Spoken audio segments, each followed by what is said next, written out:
अब तक आपने देखा, विष्णु अंश को न खोज पाने से हताश कंस परशुराम से प्राप्त संसार विनाशक धनुष का प्रयोग करता है, जिससे सभी के प्राण संकट में पड़ जाते हैं और कान्हा के आग्रह पर परशुराम कंस को विनाशकारी अस्त्र निष्क्रिय करने को कहते हैं। इसी पल अपने चलाए हुए इस विनाशकारी शस्त्र को वापस ले। परंतु परशुराम को विवश कर कंस देवी योगमाया की जानकारी प्राप्त कर लेता है। यदि कंस हमसे पहले खत्री पर्वत पहुंच गया तो देवी योगमाया का जीवन संकट में आ जाएगा।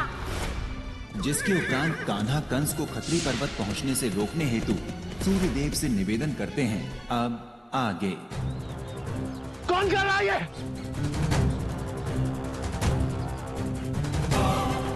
आप ठीक तो है ना भगवान? ठीक?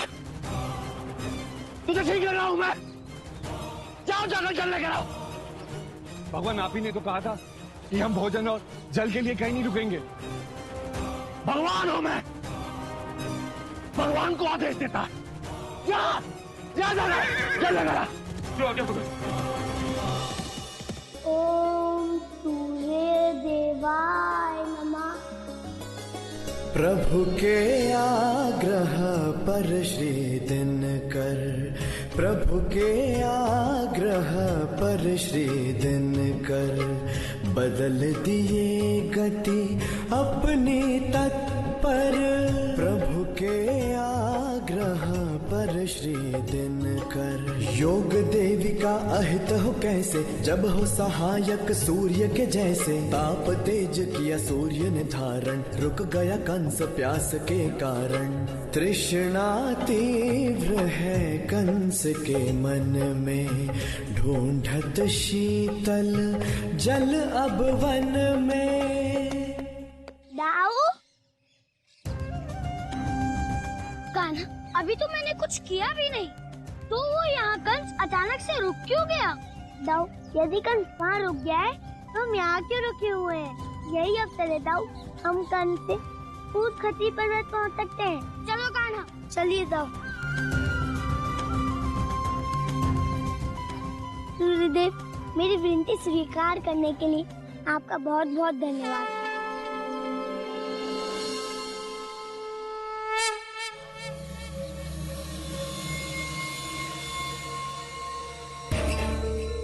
कहाँ मिलेगा जा, कहाँ मिलेगा ये प्रलब्ध और चानूर? अब तक आए क्यों नहीं?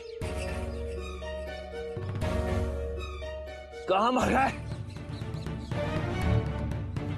जीवित नहीं छोड़ूंगा आज मैं जीवित नहीं छोड़।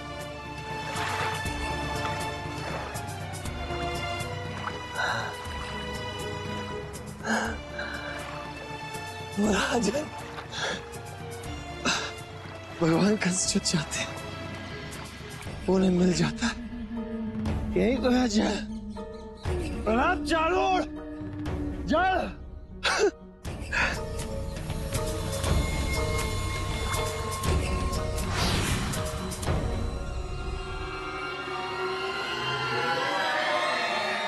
कहाँ गया जल? कहाँ में? कहाँ?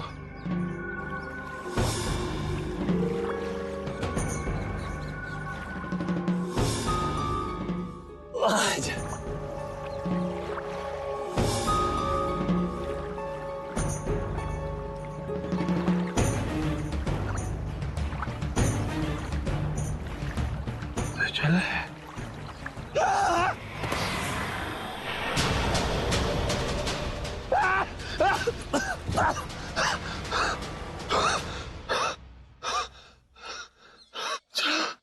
चल करता है विष्णु, चल करता है तुम्हारे साथ। शोध और अपमान का प्रतिशोध लो।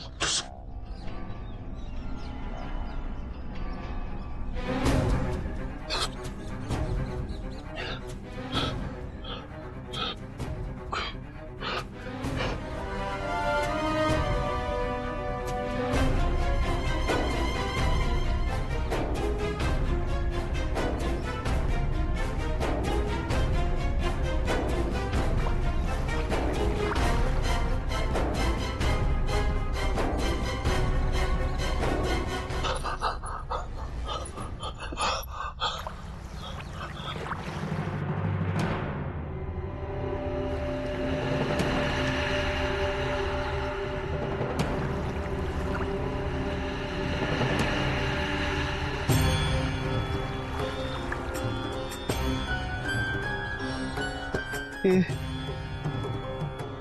नहीं है।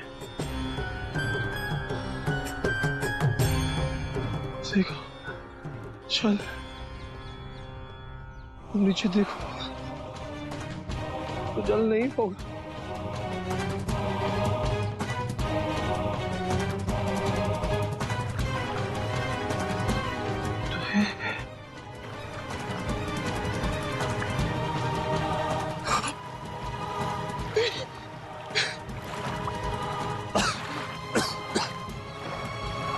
भगवान कंस की जय।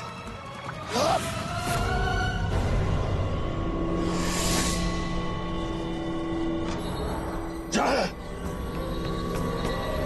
तू भगवान कंस के साथ आंख मिचौली खेल रहा।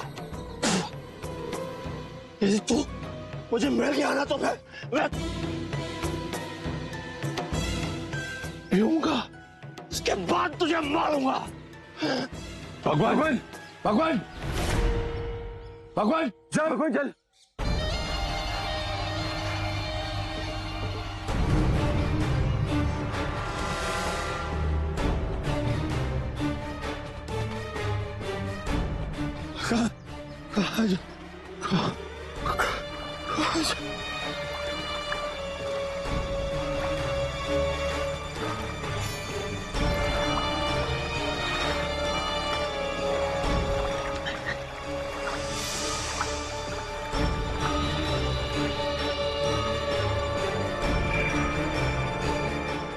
ये जल नहीं है, ये छल है।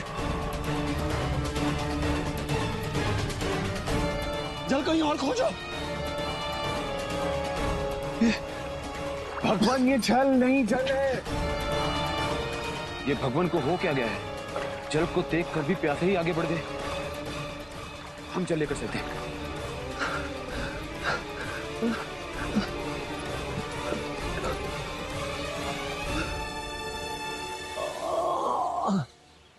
नारायण नारायण। प्रभु, पापी कंस को पाठ पढ़ाने के लिए आपने अति उत्तम माया रची। कपटी कंस अपनी तृष्णा में इस प्रकार उलझ गया कि वो अपनी लक्ष्य को भी भूल बैठा है। प्रभु देव ऋषि, मैंने इसमें कुछ नहीं किया। ये जो कुछ भी हो रहा, ये कंस के स्वभाव के कारण हो रहा है। कंस के स्वभाव के कारण? क्षमा चाहता हूं प्रभु, किंतु मैं कुछ समझा नहीं। देव ऋषि, जब भी मनुष्य किसी वस्तु को ढूंढने में अपनी पूर्ण शक्ति लगा देता तो कभी कभी वह वस्तु उसके सम्मुख होते हुए उसे दिखाई नहीं देती, और यदि दिखाई भी दे जाए तो मन उसकी वास्तविकता को स्वीकार नहीं करता। कंस के साथ भी यही हो रहा है देव ऋषि। और अभी नहीं, कान्हा के संबंध में, कान्हा के जन्म से लेकर अब तक कंस ने वही भूल की जो इस समय वह जल प्राप्ति के लिए कर रहा है। देव ऋषि, इसलिए मनुष्य को लक्ष्य प्राप्ति के लिए इतना भी उतावला नहीं होना चाहिए कि लक्ष्य हाथ में आकर भी फिसल जाए। लक्ष्य की प्राप्ति उतावलेपन से नहीं, अपितु शांत चित्त और योजनाबद्ध तरीके से ही पूर्ण होती है। नारायण नारायण। सत्य वचन प्रभु, सत्य वचन। भगवान जल, भगवान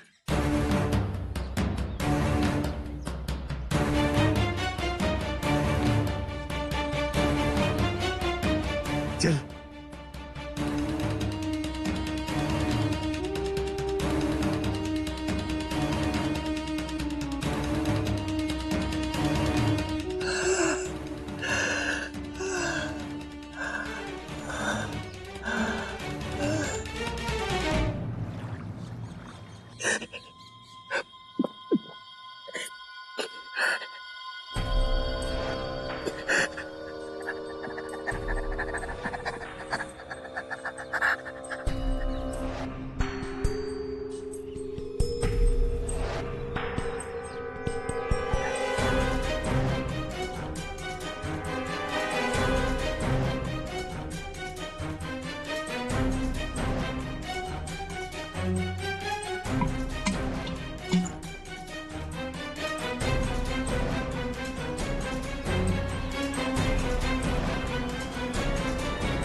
कान्हा, तुम कितनी दूर चले गए थे?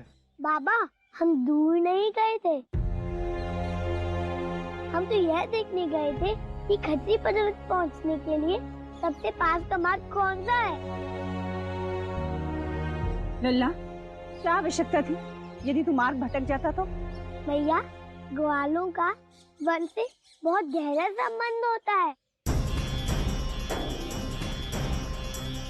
इसलिए ग्वाले कभी भी वन का मार्ग नहीं भटकते, है ना बाबा?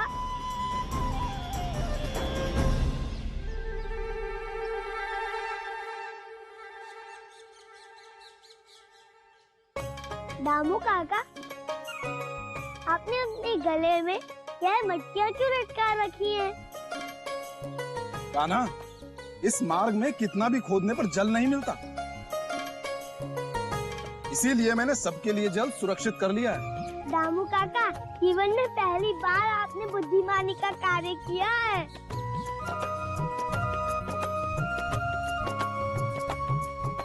इसलिए एक मटकी मुझे भी दे दीजिए, मुझे भी प्यास लगी है। लाइए। लो कान्हा।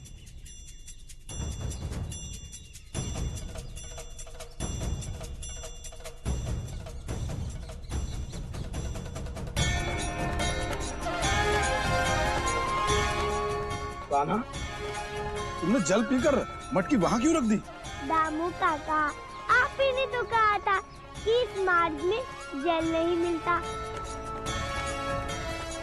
यदि कोई भूला भटका प्यासा इस मार्ग में आ जाए तो कम से कम जल तो मिलेगा।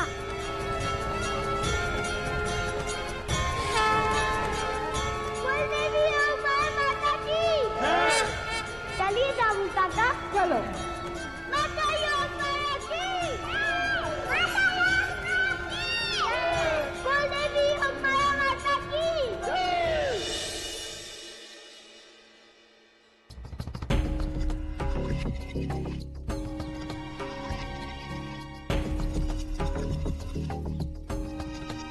का ताप तो शुक्र ग्रह से भी अधिक है।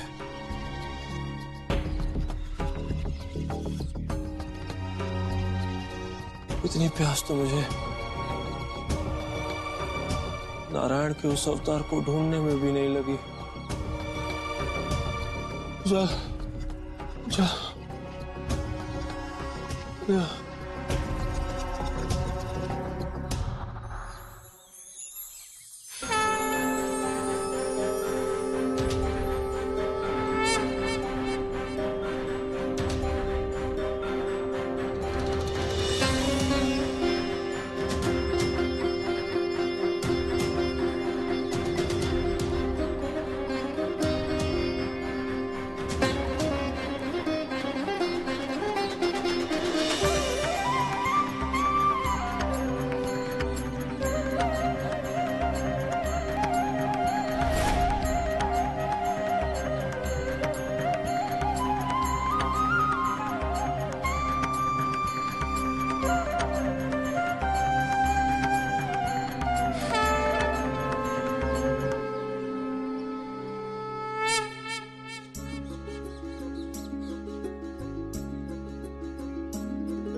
भक्त हो या कोई शत्रु प्रभु का, रखते ध्यान नाथ सब ही का। सूखे कंठ प्यास से खलका, ढूंढे बूंद बूंद जो जल का। जिस पर कृपा करे श्री कृष्णा, उसके मिटे द्वेष और तृष्णा।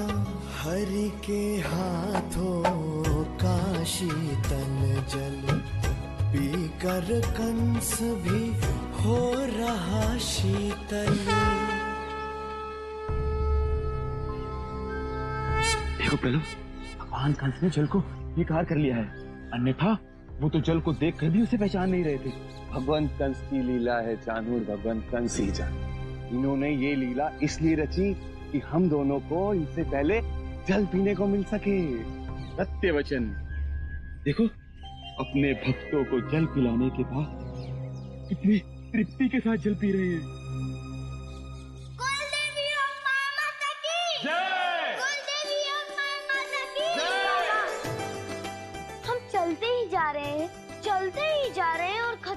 बात है कि आ ही नहीं रहा है। अब हम समीप आ गए हैं, बस चलते रहो।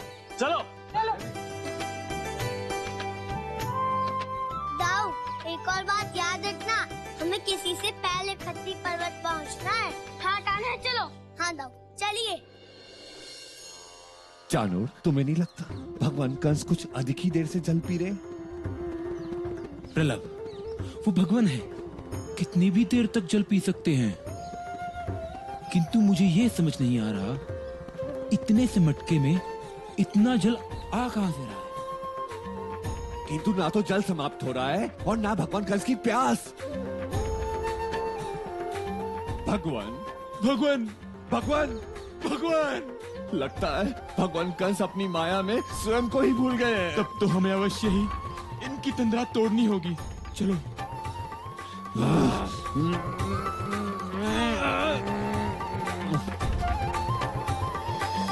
बलराम, कान्हा, आओ, वो देखो खत्री पर्वत।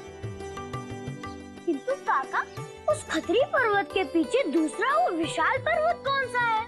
वो विंध्याचल पर्वत है, परंतु हमारी देवी का निवास खत्री पर्वत पर है। आइए। चलिए। चानूर, थोड़ा और मन लगाओ। कोई लाभ नहीं प्रलभ, हम प्रतीक्षा करने के थे, हम और कुछ नहीं कर सकते।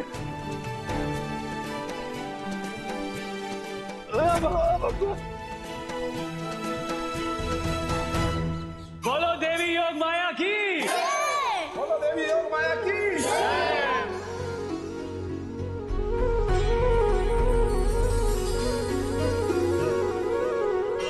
कान्हा, बलराम, यही है हमारी देवी योग माया का प्राचीन मंदिर।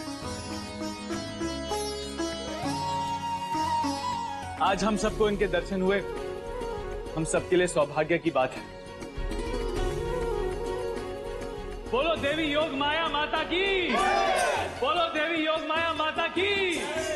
कंस, अब मैं खत्री पर्वत आ गया हूँ, अब तेरी प्यास भी अवश्य बुझ जाएगी। बोलो देवी योग माया माता की।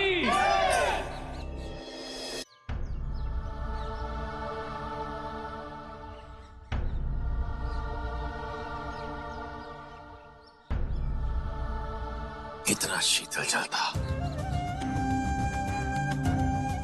ऐसा प्रतीत होता है जैसे जन्मों की प्यास बुझ गई। भला हो तेरा मुझे जल पिलाने वाले। आशीर्वाद है तुझे भगवान कंस का। अब खत्री पर्वत पर चलो।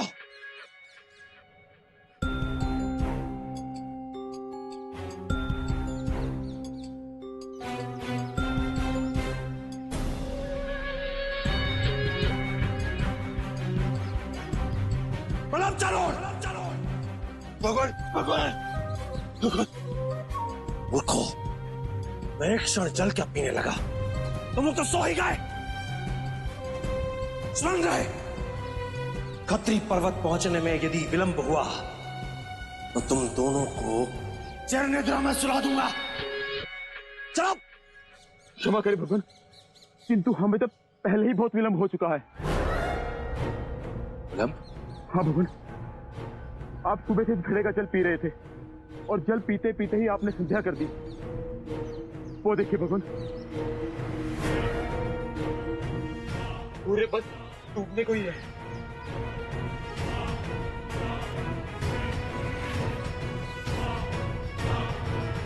अतीन्द्रिय माता,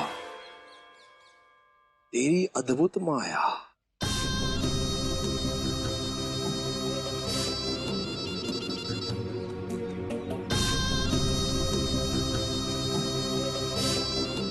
ओ मायापति माधव,